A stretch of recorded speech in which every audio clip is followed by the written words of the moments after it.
Low Warriors. I don't know if we can expect a turnaround Tuesday when we had turnaround Monday yesterday. Hi, Kevin Brock, Didier Wren, Michael, Shahab. Everyone doing okay? NG. So this looks significant to me in cable, the double top breakout, and we traded underneath it on the break. Hi, Sinatra. Money. And so far we're holding it. Although Euro's stronger than cable today, Euro looks a little better. See that? So between the two, especially now that I thought we were going to get a third drive in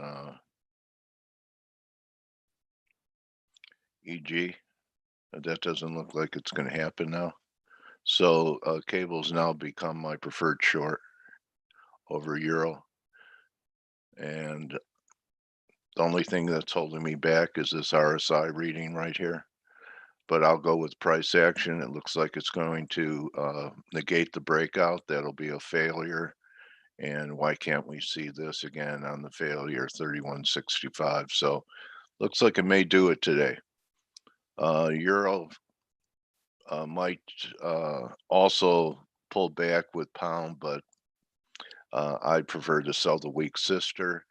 Yen, what a day yesterday. You know, in a way, on a smaller scale, doesn't the yen kind of remind you of what happened here? Only it happened here. You know, last week I was buying the yen at 61.8 right up here and never got stopped. And this looks pretty good. I mean, US dollar yen, the reason I don't like to play the short side of US dollar yen is my view on yields.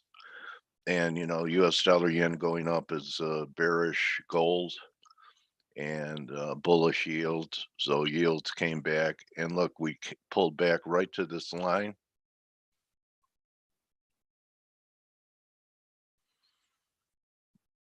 I don't, what do you guys, what are you guys talking about? Apple's head of Glow has been charged with bribery.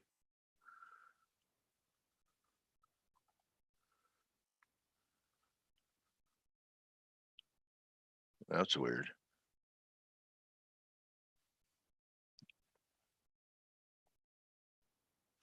Yeah, but what does it have to do with anything? Nothing. Nothing. Okay. Anyway, I'll read the newspaper after I'm through trading. Thank you. Yeah. Okay. So yen looking good. You can't deny it. Nice pullback here. The strength is really in the commodity currencies. So it looks like we had some kind of breakout here in Aussie. We'll see if it can hold the breakout. Let's call it right here. It's right there. So right now you have a pullback to the breakout in Aussie. So out in the currencies, my preferred trade is looking for a short in cable. Okay. So, you know, I don't want to lose my lead. I don't want to lose my focus on NASDAQ. And NASDAQ, even last night, I put another one out, but yesterday um, during face was putting out a short here. Everything broke, but NASDAQ broke pretty good. And NASDAQ's a relative weakness.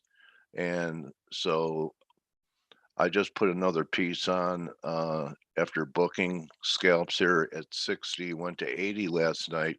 You know you're onto something when they can't bury you. So I mean, look at S&Ps; they're up almost 0.8% here, and Nasdaq's up 0.19%. And I think that we're going to be very close to um, the Dow having a third drive to a top here. Here's the ones that close, and Sansi gave me this one. So we're almost there at new highs. See this? Okay, so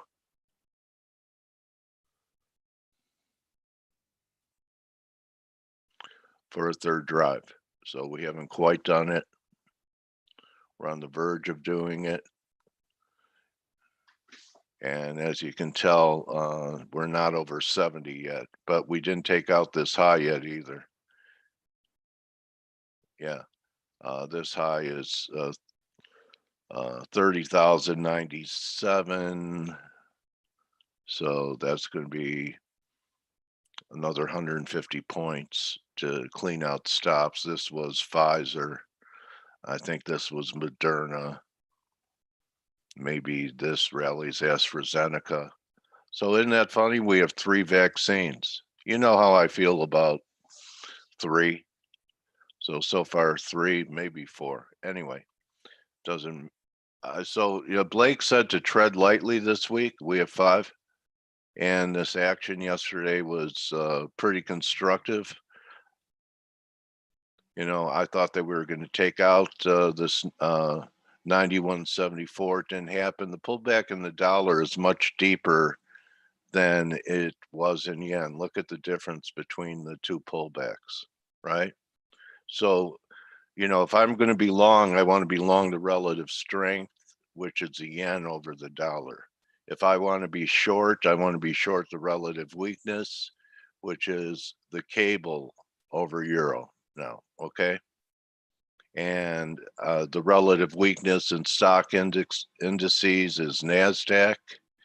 It's the weakest, followed by S&Ps, followed by Dow. I'm going weak to strong here, and Russell being the leader now. Okay. Oh, okay, you're talking about from other countries. And oil has finally made a new high here. Let me just see what it looks like on a 15-minute chart.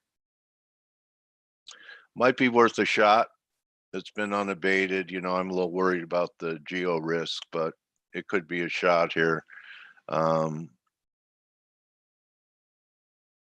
a little divergence here, maybe at least for a pullback to 42 or so. I certainly wouldn't be buying the oil right here. And the metals continue. So I don't think you could look for an important bottom. I know a lot of people are looking for 1800. I don't think you get an important low in gold until you get an important high in US dollar yen. And, this could measure back to here. This could end up being a pretty pivotal week in the yen. Here's the weekly. I know it looks busy, but we're on the verge of a 2-week reversal. And again, we had a 2-week reversal in NASDAQ last week.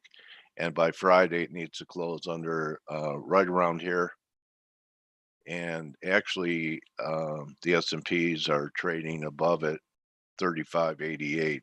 S&Ps look like they, might even try for a new high here. But there's something wrong with NASDAQ, and I've been talking about this for a long time. The relative weakness. Just go over quickly, and then I'll turn it over to Blake. Where is it? There's Apple. Apple got crushed yesterday.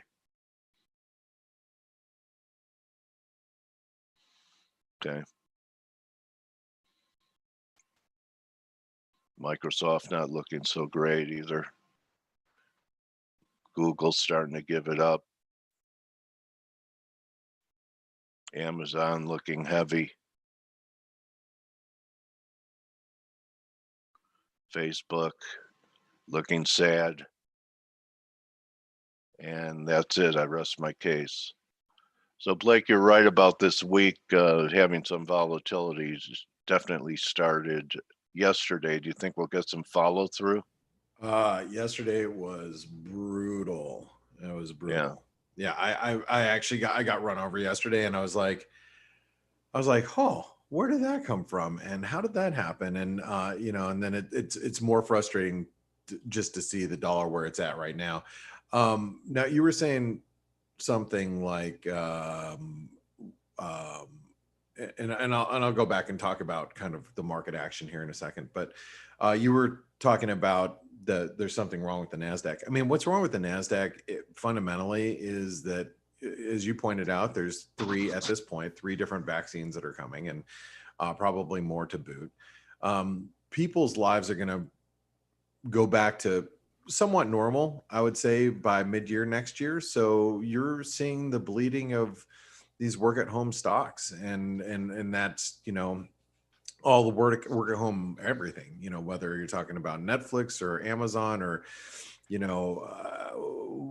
whatever has to do with, staying at home and being productive from home. I mean, that's going to be definitely more of the technology heavy stocks. So of course they're going to trade a little heavier, and you'll probably see that underperformance for a while. I don't see that changing. That doesn't necessarily mean you need to run out and start shorting the Nasdaq, but I think you're probably better served being in some of the bigger cap names, or maybe some of the S&P names, if you're going to be out there trading stocks. So now let's talk a little bit about yesterday. I was trading, on the long side of the euro, and I had a decent position. I was nice and profitable.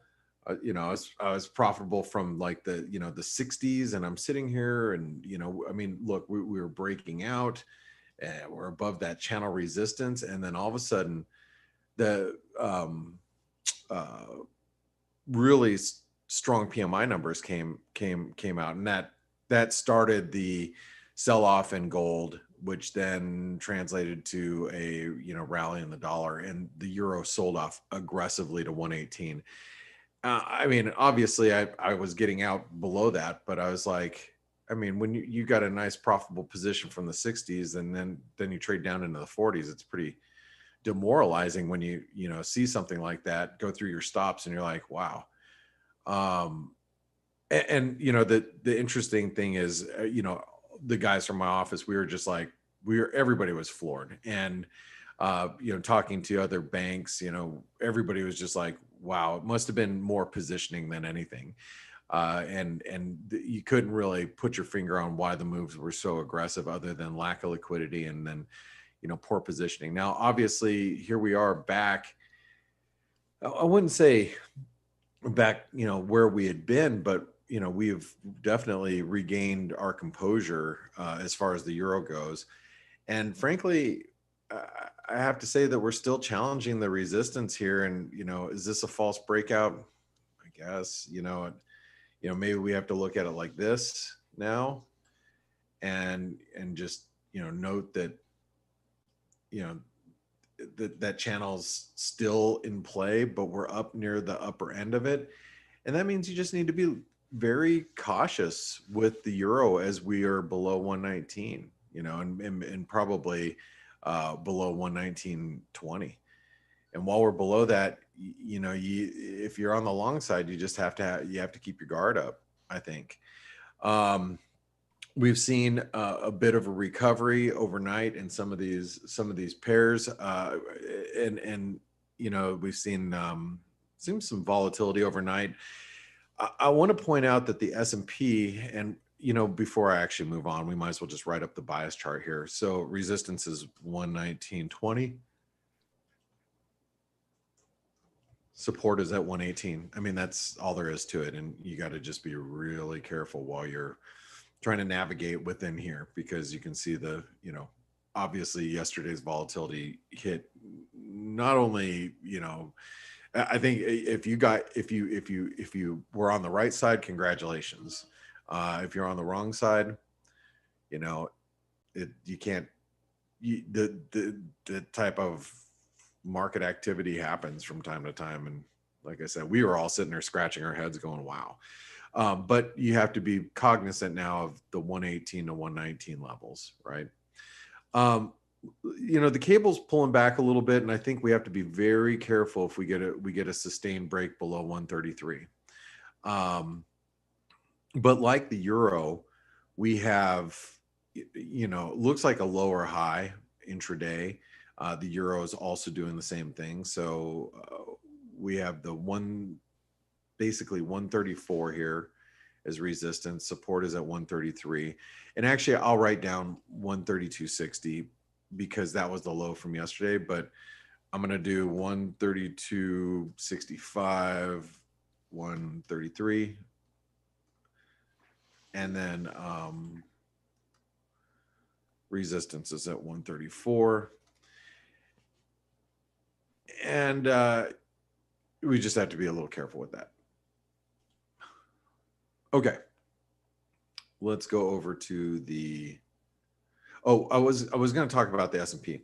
Now the S&P is up against triangle resistance. You can see it right here. And so the market's higher on a couple pieces of news. If you didn't know that Janet Yellen looks to be the next Treasury Secretary for Biden. Okay, so the market was expecting that, but one of the reasons why the dollar has weakened is because everybody's like, oh, wow, Janet Yellen's coming in. It's time to sell dollars, right? She's going to help engineer a weaker dollar environment and, possibly buy some equities and, or tell the, Fed to buy some equities and blah, blah, blah. She's everybody thinks that that's going to be the case. Who do you think has more power, the Secretary of the Treasury or the Chairman of the Fed? The Fed. Okay. My people opinion. are probably reading too much into it. I don't know. I don't know. Guys, if you ask me one thing is for sure. What's that, Steve? The Fed's independence is once again solidified. I mean, they're now just even exchanging Fed chairman with secretaries, Yeah. I mean, it's not even fun anymore. Nobody even tries to pretend that there is any type of independence between the two institutions. And where are they going to put Bernanke, Steve? And I remind you that supposedly, for a very, very good reason, they are supposed to be independent, right? They're supposed to be, yes.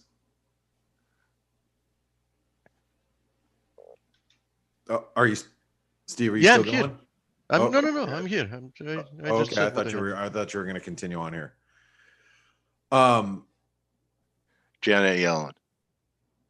Yeah. So Janet Yellen, she's been put in as Treasury Secretary.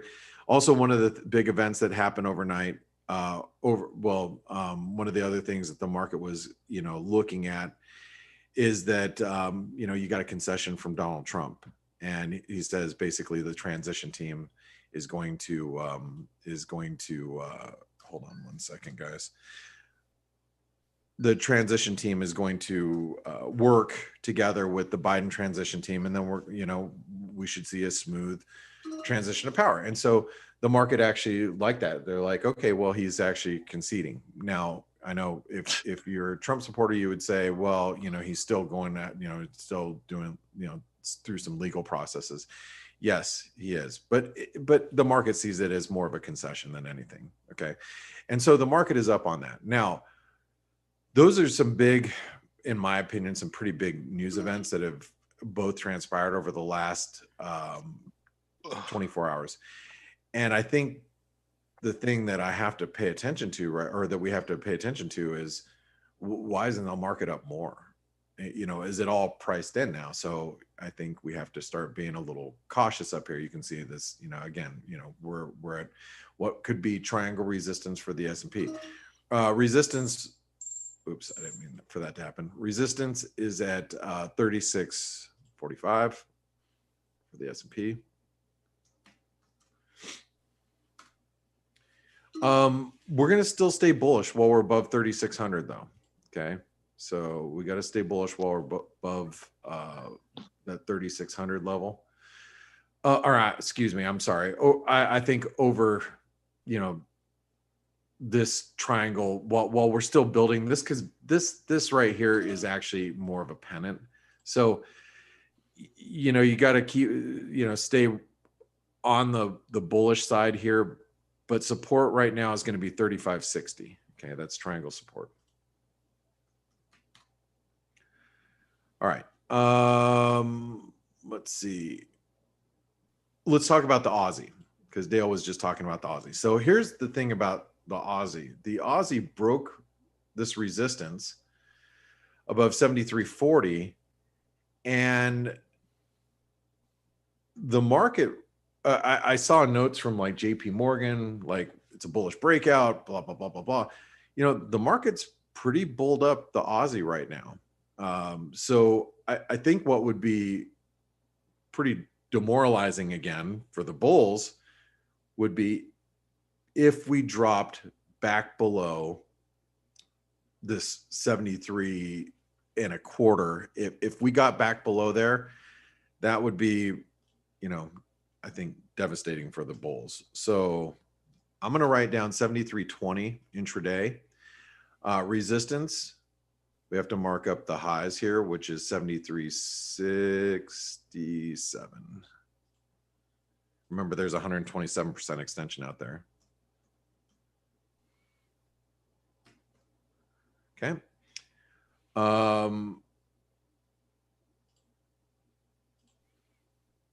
Kiwi. So the Kiwi, I had it as an ascending wedge. There was some verbiage that came out overnight from the is from the New Zealand government to the RBNZ saying, hey, we think that you should factor in home prices into the, you know, the interest rate decisions. And they're like, yeah, thanks for the you know, the suggestion. We already kind of factored that in, you know, and then, but that's what really spiked the Kiwi up through resistance. Do I still think this? I was looking at it as an ascending wedge as we were in the 161% extension here. I can't be bearish, but I definitely have to be a little concerned because relative strength is divergent. So I'm just going to write down 70 cents as being resistance and support right now. While we're above here, can't be bearish, but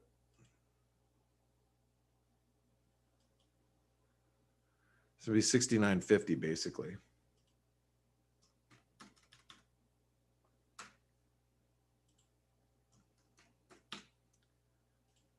But still bullish because we're above that 68 cent level. Let's go over to the dollar Canadian. Dollar Canadian bounced off the 618 retracement. So remember, we had this false breakdown below 130. So while we're above 130, you have to be very careful about being bearish.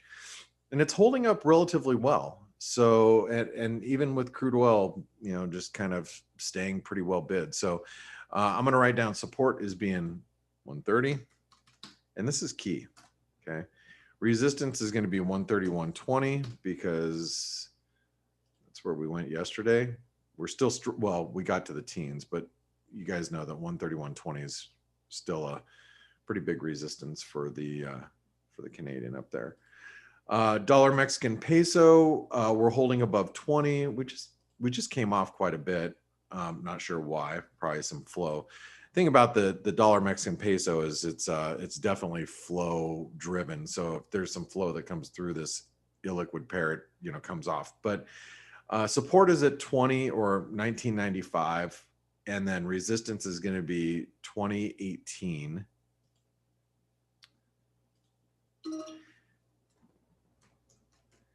And you have to keep in mind that it couldn't sustain a break below 20 yesterday, so could be a false breakout.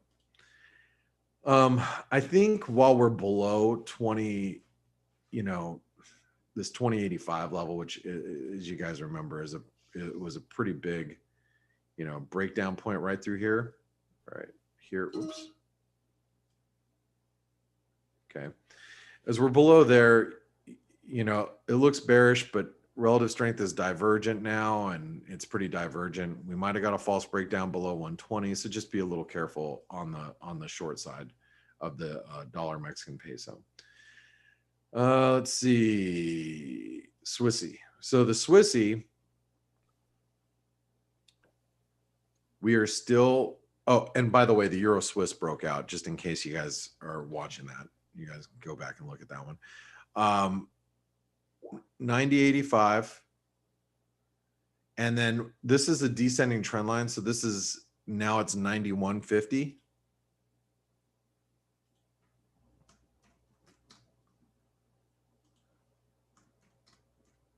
What did I say? 90.85. 90.80 is support. We're still range bound, but like I said, the Euro Swiss broke out. So my opinion is with the Euro Swiss breaking out, the risk is that the dollar Swiss starts to, threaten an upside breakout here. Okay. That doesn't mean it's going to, the rest of the dollar pairs are going to go. It's just that when you got the Euro Swiss and the dollar Swiss moving together, the dollar Swiss might be pulled up by the Euro Swiss. Let's see, US dollar, Norwegian krona, same wedge as we were dealing with yesterday. Support 896, resistance is descending, so it's at 902.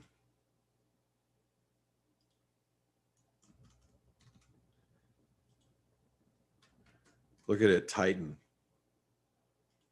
We should be bearish this right now, but I'd like to see it crack through support to really, turn bearish. Okay. Dollar index. 92 is support, resistance at 92.80. I mean, this might have put in a false breakdown yesterday. I was pretty bearish the dollar yesterday, and then all of a sudden, we spiked up. And notice how we're holding that 92.10 level now. Even on the spike lower today in Europe, we held it. So I still think now because of that little false breakdown, I think you got to be very careful being on the short side of the dollar. I'm not bullish the dollar. I'm not looking at the dollar saying, wow, we should really just be buying dollars, hand over fist. But I would say that yesterday's move definitely scared a lot of people. Like you got a lot of guys in my office are like, yeah, I don't know how comfortable I am playing, the dollar short right now. Most of us, and I'm going to throw myself into that category. Look, I'm looking to buy the euro, closer to 117.50 or 117. I don't know if I really want to play it on the long side up here after yesterday. That doesn't mean it can't break out. I'm just saying that it's, now it's a little bit scarier of a proposition. So 92, 92.80.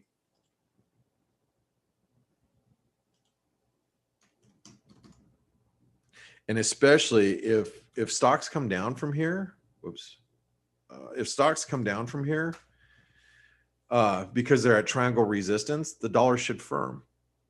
It's another thing you should be thinking about too. Okay. Dollar yen.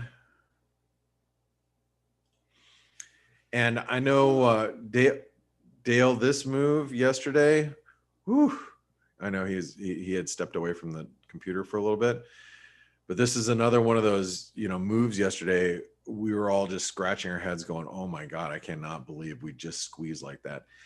50% retracement comes in at 104.71. Support now is at 104.15. I'm glad I'm not trading this one, but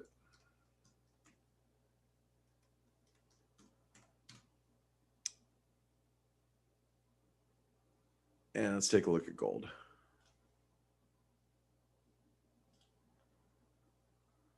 Oops, there's silver. Gold destroyed. This is another thing that would really worry me playing on the long side of the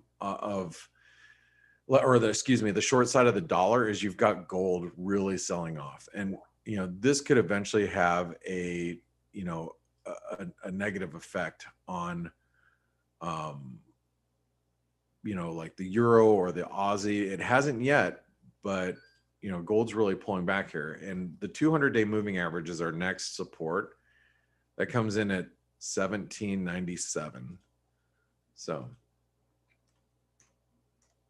and I believe while we're below 1838, we have to remain bearish. All right, guys. So there's your bias chart. Steve, Stelios, how you guys doing? Speaking of Good bias morning. charts, Yes, go. Go see. Go, Yeah. Steve. I'm about to upload it actually. Yes. Oh. Hold on a second. You've checked I've checked that it we've works. uploaded, Blake, right? The change. There you go. Check out the bias chart tab. Okay. So the bias chart, Yep. right here, Nice. you can get the bias chart right on Forex Analytics, which is nice. Yeah. That is very nice. Live Great. charts, bias chart. Why do you need to go to any other platform?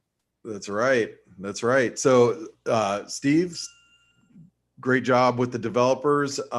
Guys, I'm going to pass it over to you. I've got a roll. I got to get over to the office, or over to that Zoom meeting. The virtual office. Yeah. You guys all have a great one, and You too, Me mate. too, Blake. and thanks to everybody for listening in today. Thank you, Blake. So we had some more good news overnight and today. It's not certain yet, but it seems that Donald Trump is slowly letting go. Should I put it this way? But anyway, the process might be getting underway for the transition. Also, the markets are still quite happy about the 3 vaccines so far that we have, with their own different attributes and pricing and all that they're going to have. But obviously, we wait for more details on that. And overall, good sentiment. Everything is lovely. The world is great, and there's no problem anywhere in the world. So keep buying everything. Absolutely. I'm not long and I'm not short equities, and yes, I've missed this rally, and I don't care. I don't mind. Now, metals is something that I'm obviously looking at. Blake mentioned them.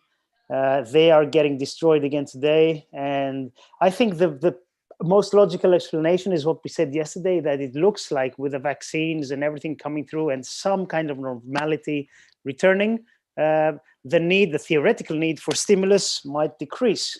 That's what probably is driving metals lower, because they've been a safe haven. When things get really bad, they get bid. Obviously not when things get really, really bad, which is in March, they got crushed along with everything else. But you know how it works. And less stimulus means theoretically lower prices.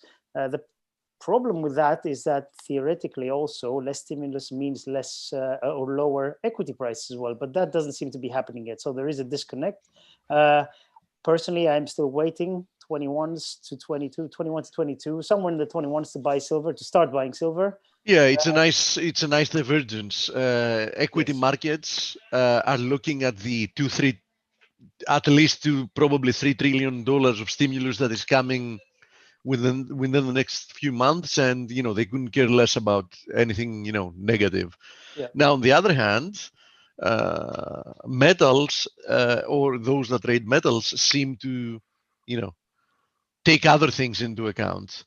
Now, in my opinion, clearly this move lower, I'm waiting to see how it's going to unfold. It's going to be an amazing buying opportunity. So, I more than welcome it. I agree, and I wrote on the chat room this morning, one of the most difficult things to do is to sit on your hands and wait for the trade to come to you.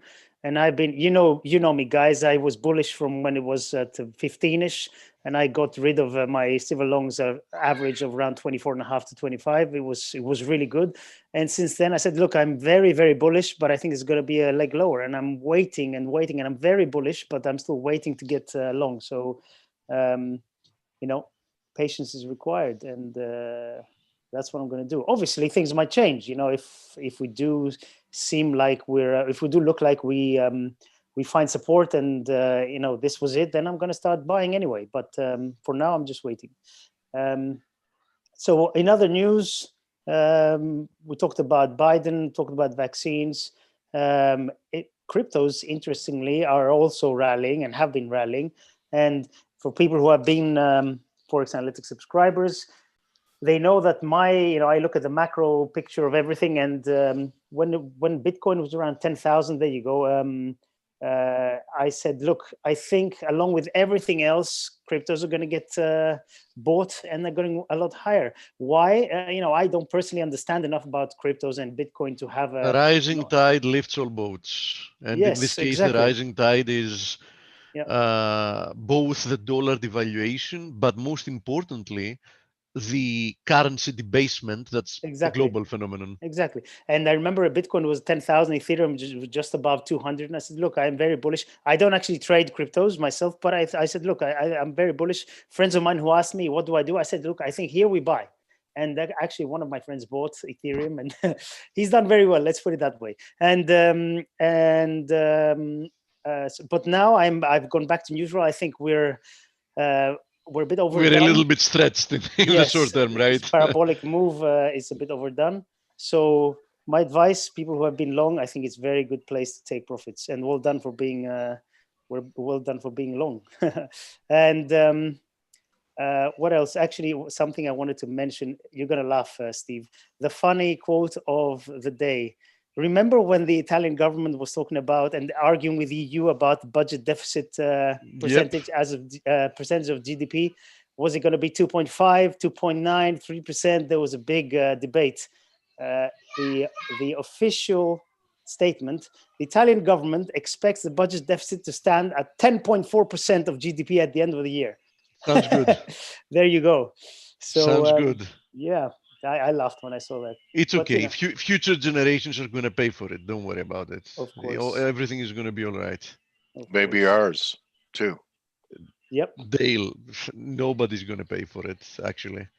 What's Really? going to happen? I mean, everybody's going to pay for it, but not directly. Let me put it that way. Yeah. By the way, can you guys hear me okay? Yes, you're not lagging today, if that's a question. Okay, Yes. And the quality of the sound is good. Yes, it's absolutely fine. But okay. Yes. Good. And Brexit, well, apparently we're very close to some kind of deal or extension or something. Again, nothing firm yet, but the pound seems to be relatively steady and well below its, Euro pound is well below its recent highs.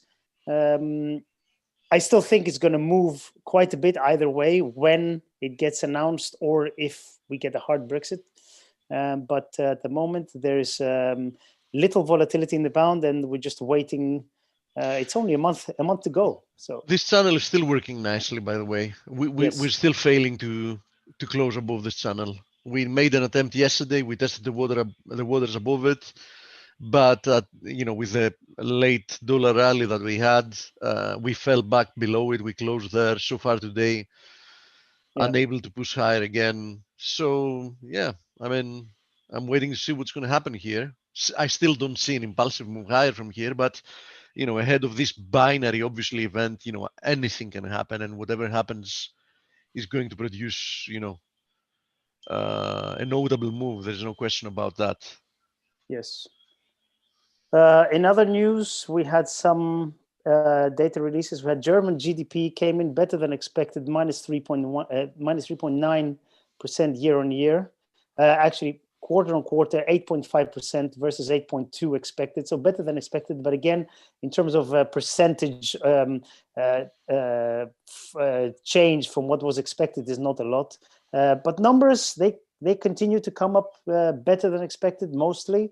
So, Yeah, the vast majority of the indices, though, account changes, and these changes now are changes from very bad levels, from very, very bad levels absolutely. that we plunge into. So, yeah, that's something that people need to take into account. Yeah, a bit like PMIs, which are now above 50, and people think we're back to where we were. No, it means we're not going down anymore. Not at all. Yes, we're slightly expanding from extremely depressed levels. Yes, exactly. So another, not much else happening. We still have, we're getting close to month end now, and with the US holidays coming up, I think month end the flows are coming early. And from what I read, Thursday is holiday, Friday is a half day, but I think that more or less the US is more or less in holiday mode as well. I think tomorrow's a half day, Steve, and Friday's a full day. Is it? I thought. Well, I don't know. We need to check this calendar. We need to check the calendar. But From what I read, apparently the month-end flows are going to be selling of equities and buying of dollars. So maybe we saw a little bit of that yesterday at the close or near the close. I don't know. To be honest, Stelio, a lot of enthusiasm yesterday. A lot of people celebrating, like, dollar reversal and what so on. For me, that's purely noise, right? I mean, Yeah. if you Yeah, zoom yeah, in, yeah. what did we get yesterday? We got an outside spinning top. Okay, fine. Potentially can be like a turning candlestick, but with a lot of question marks. I mean, you need to get a lot of, you Follow through. need follow through and verification, before you can even consider it. So far today, so we have like a black candle, which is an inside day. So has really something changed following yesterday's price action? The answer is no, No. nothing has really changed. Yesterday's daily candle was just the 5th in a row of indecision, and that was it. Yeah, I mean, it was a whipsaw move intraday. So people that are day traders, I do understand that, it seemed to be like a, massive move and, something worth mentioning. But all in all, looking at the charts, has anything really changed? The answer is no, absolutely nothing has really changed. I mean, the dollar seems to be under pressure, and equities still seem to be well bid. The only change, and I don't know if that's what you would be referred to, is that metals are actually getting sold.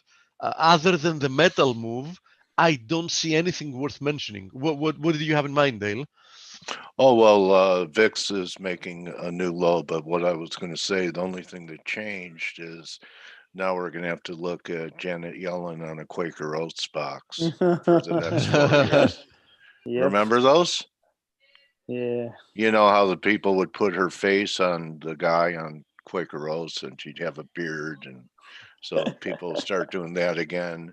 But take a look at the VIX right here, Steve. This is a new low for the move. Yes, and it we're is. near the high of the day. And look at that glaring divergence on almost any TF. I'm looking at the 4-hour, and we're trading at 40 on the RSI after making new lows. So just things can sneak up on you in this business. Things can sneak up on you, and I do think that at some point this year we're going to have, some kind of a flash of, all the complacent long crowd, right? Yeah. We know how this works. But do I really think that other than this, other like a sharp corrective move that's going to get it's going to catch a lot of people off guard, as it almost always does? Do I believe that we're going to have like some strong selling or some like big fundamental change in the trends of the market? I seriously doubt it. I seriously doubt it. Perhaps, as we've said before, but I think that's something that is not imminent.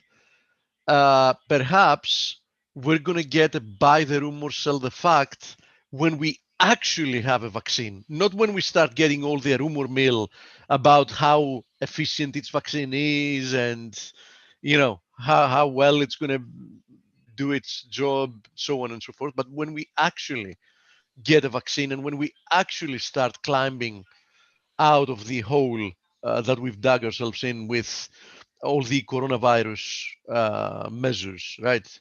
I'm not advocating they're bad or good. I'm just stating a fact here because, a lot of debate can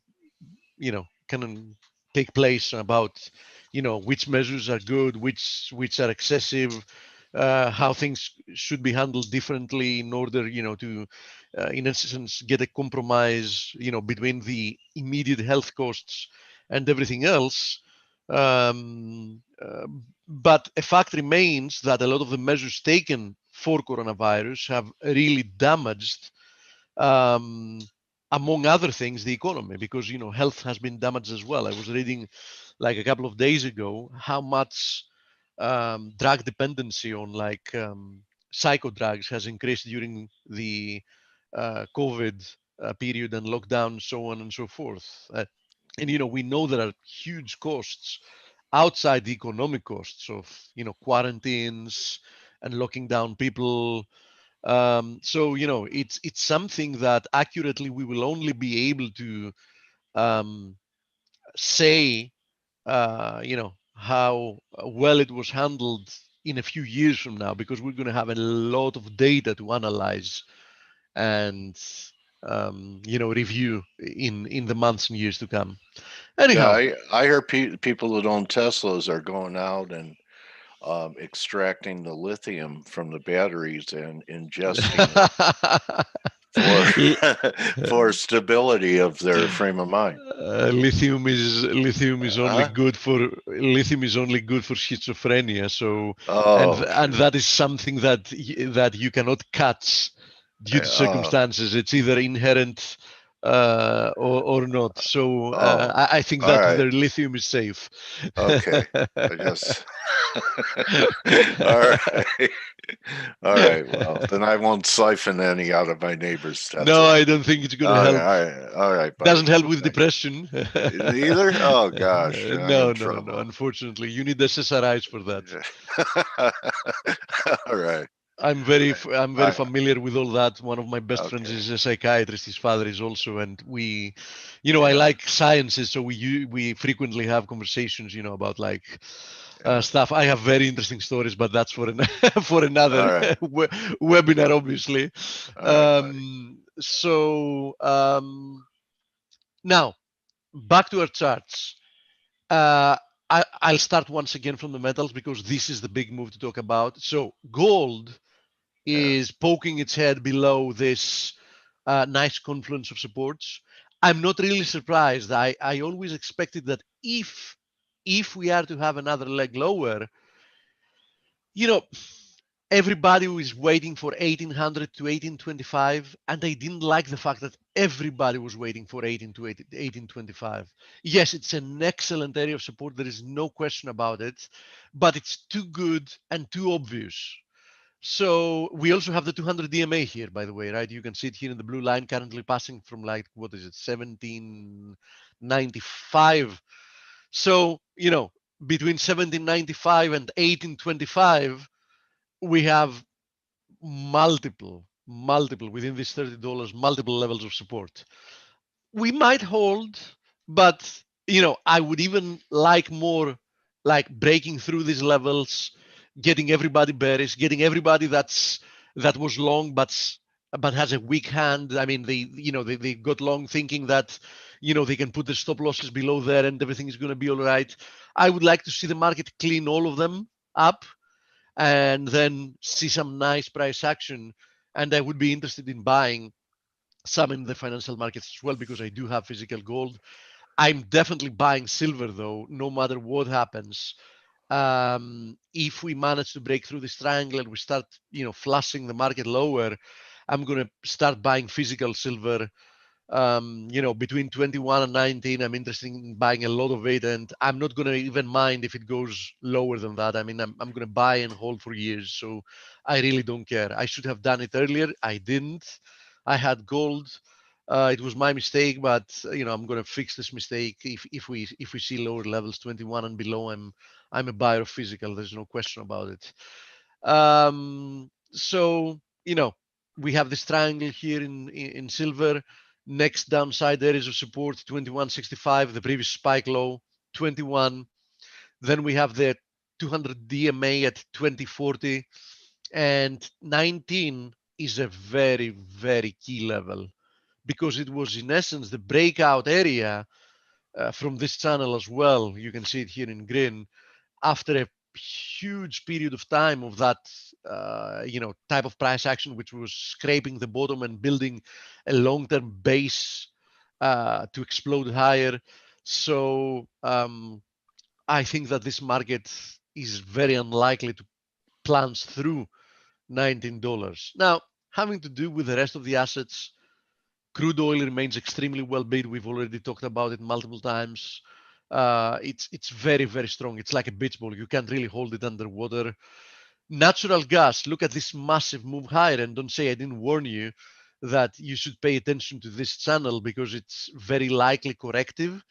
And moment of truth is more or less here, right? Because now we're back testing this 290 area once again, which confluences with this channel trendline resistance. So we break through this 290 once again, and I think that natural gas is gone. You're not going to get another opportunity probably for quite some time to buy it. So, this is the level to watch. Breakout from here, I think, is legit, and I think we're going to 375 next.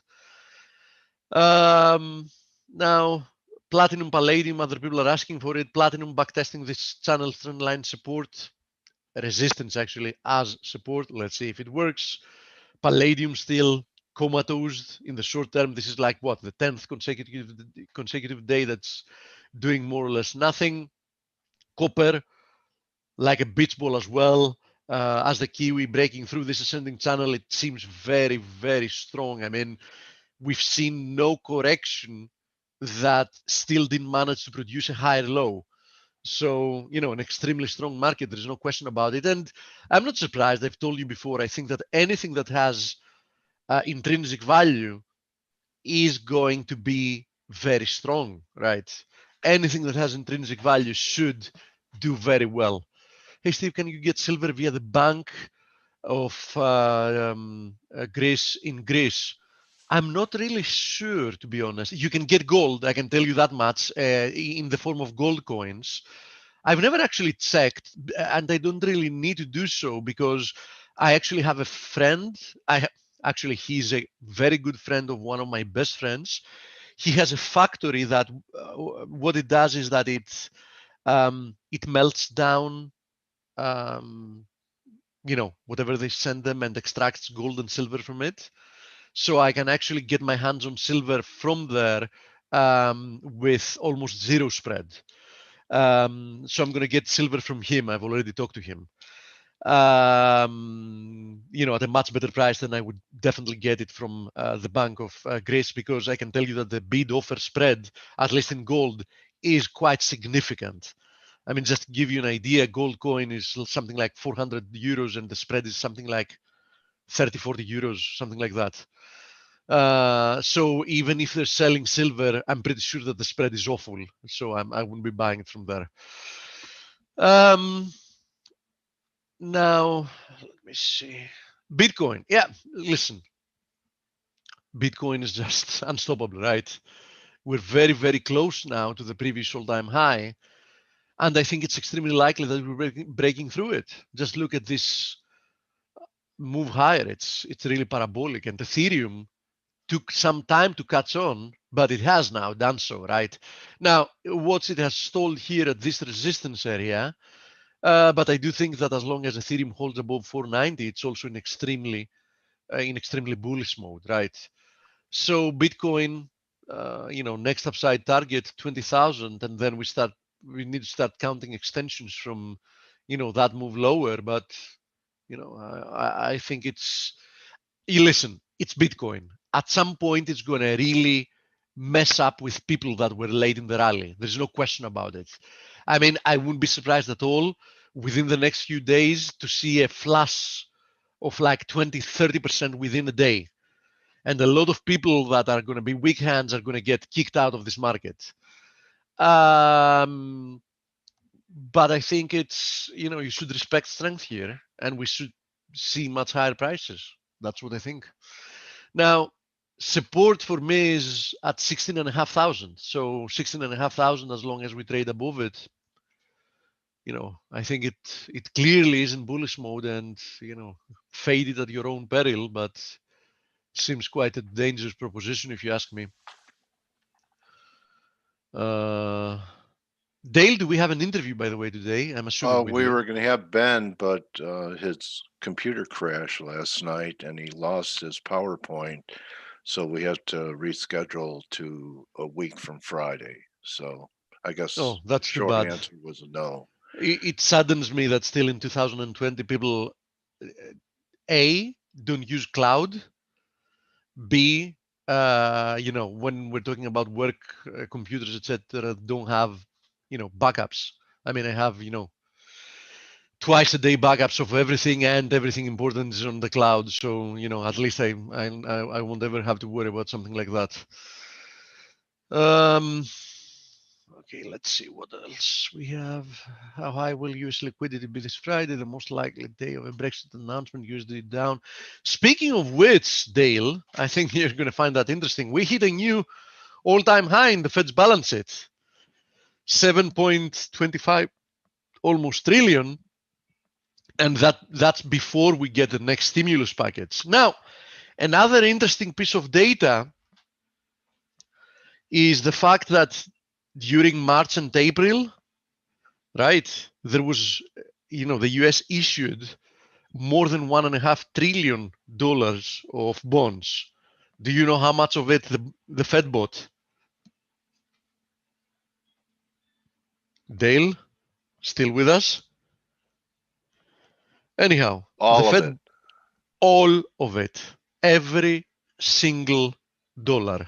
Yes, Yeah. all of it.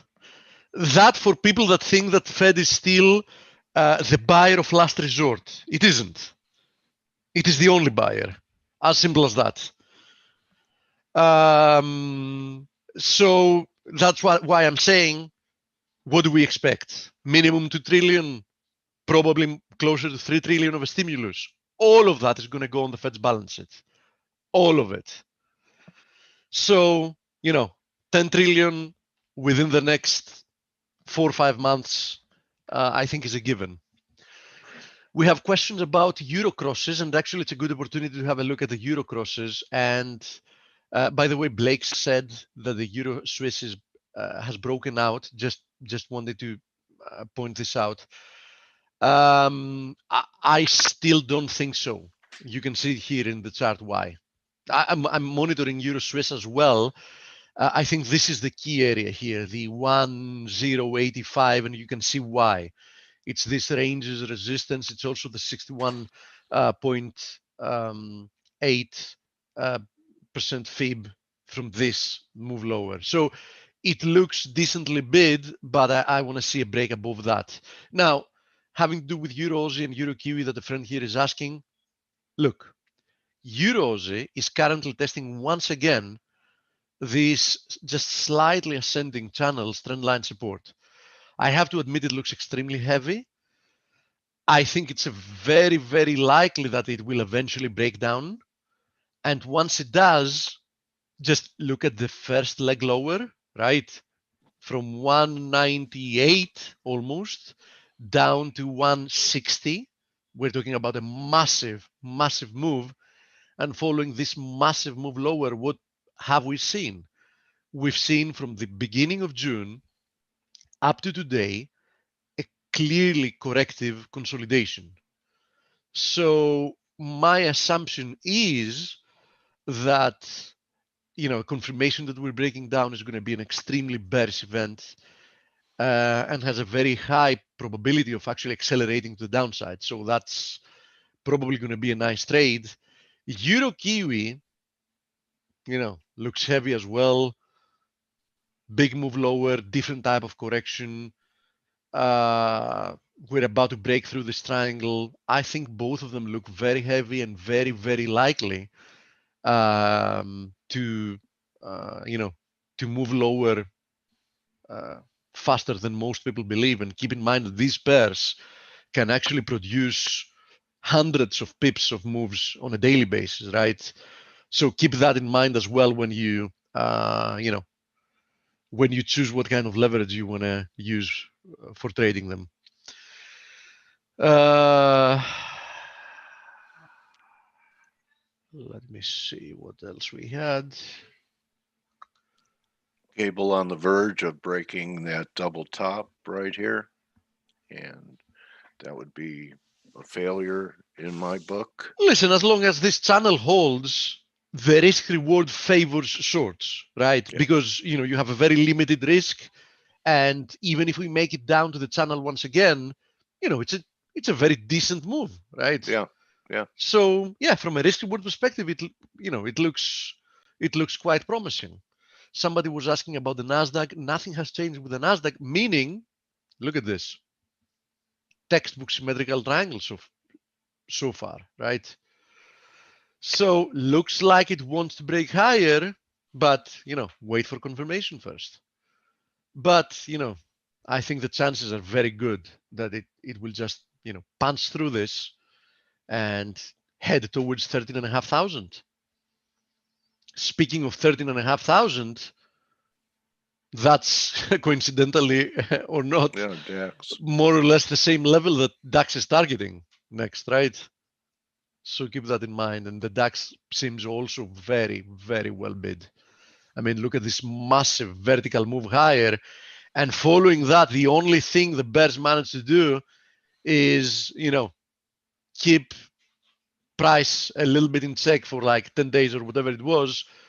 But still, this is just a symmetrical triangle. Looks to me like it wants to move higher. So basically, as I said, nothing has changed. The risk seems to be very well bid, and the dollar seems to be trading really heavy. At some point, we're going to see some type of a short-term reversal. But waking up every day, crossing your fingers, and hoping that that's the day is not a trading strategy. It's quite the opposite of that, right?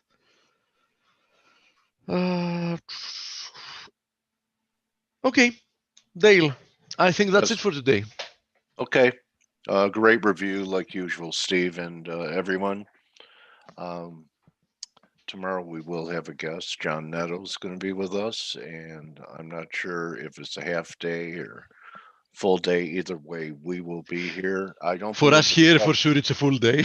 Yeah, Thanksgiving, I don't believe we'll be doing face on Thursday, right, Steve? No. Thursday we won't have any of our webinars. Friday though, Yeah. we're gonna have face. Now, if you American guys want to have the day off, I totally understand it. But at least Stelios and I will be here. Yeah, I'll be here. All Okay. right. All right. So everyone, remember, don't just count your pips, count your blessings, and stay safe. And thanks for hanging with us. Adios. See you, Steve. Bye bye, Dale. Bye bye, Bye, everybody bye. else.